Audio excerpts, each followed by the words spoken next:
Com a independência em 1822, o Brasil não era mais colônia de Portugal. Começava então uma nova fase da história brasileira chamada Brasil Império.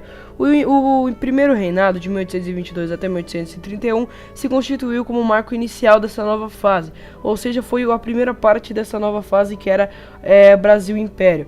Dom Pedro I foi aclamado imperador do Brasil no ano de sua independência e permaneceu como imperador até 1831, no ano de sua abdicação.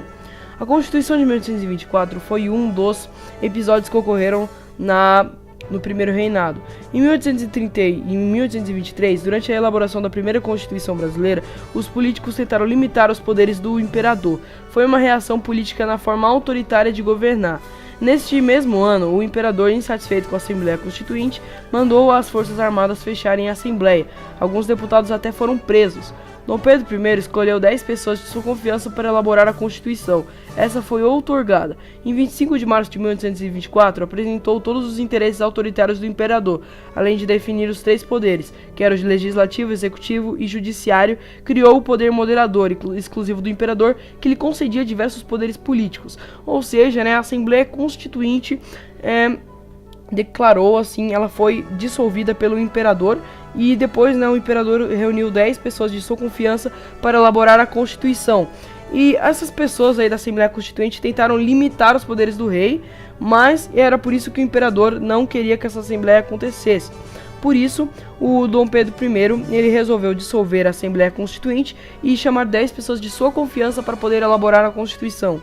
E basicamente foi isso. E ao invés de limitar os poderes do rei, foi ampliado os poderes do rei. Ou seja, uma coisa que aconteceu aqui foi o poder moderador, que dava poder ao imperador em cima de todos os poderes.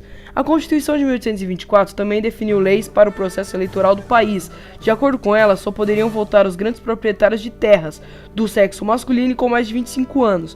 Para ser candidato também era necessário comprovar alta renda, R$400 mil por ano para deputado federal e R$800 mil para senador. A Confederação do Equador foi outro episódio que ocorreu durante o primeiro reinado. A Confederação do Equador foi um movimento político e revolucionário ocorrido na região nordeste do Brasil. Em 1824, o movimento teve caráter emancipacionista e republicano. Ganhou esse nome porque o centro do movimento ficava próximo à linha do Equador. A revolta teve o seu início na província de Pernambuco, mas se espalhou por outras províncias da região.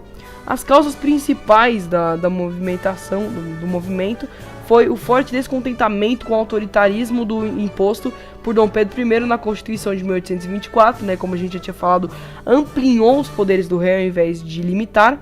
E a elite de Pernambuco havia escolhido um governador para a província, que era o Manuel Carvalho Paes de Andrade, mas Dom Pedro I indicou um governador de sua confiança para a província, Francisco Paes Barreto, ou seja, o Dom Pedro I é espertinho. Esse conflito político foi o estopim para a revolta.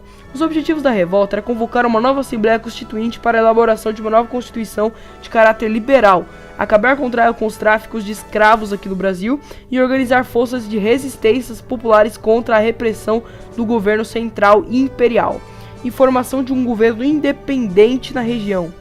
O fim do movimento ocorreu quando o almirante britânico Thomas Cockburn e as forças militares do Império atuaram com rapidez e força para colocar fim ao movimento emancipacionista. Um dos principais líderes, Frei Caneca, foi condenado ao fuzilamento.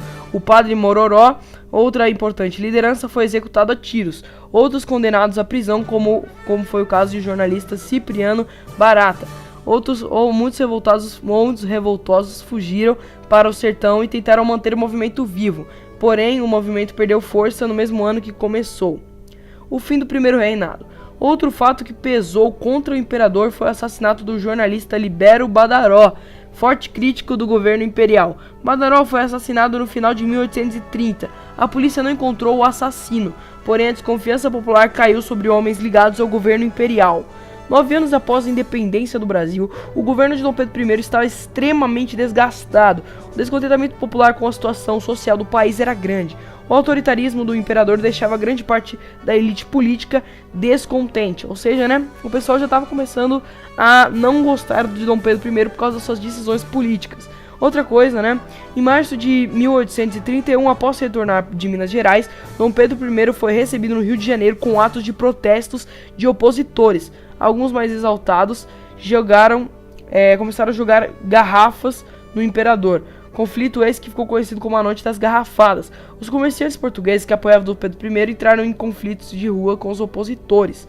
Sentindo a forte oposição de seu governo e o crescente descontentamento popular, Dom Pedro I percebeu que não tinha mais autoridade e forças políticas para se manter no poder. Ou seja, teve outro episódio aqui que eu não falei pra vocês sobre o primeiro reinado, que eu vou falar aqui no próximo vídeo, foi a Guerra da Cisplatina. Eu vou falar no próximo vídeo aí, beleza? Em 7 de abril de 1831, o Dom Pedro I abdicou em favor de seu filho Dom Pedro de Alcântara, então com apenas 5 anos de idade. Logo ao deixar o poder, ele viajou para a Europa. Muito obrigado por terem assistido esse vídeo, falou e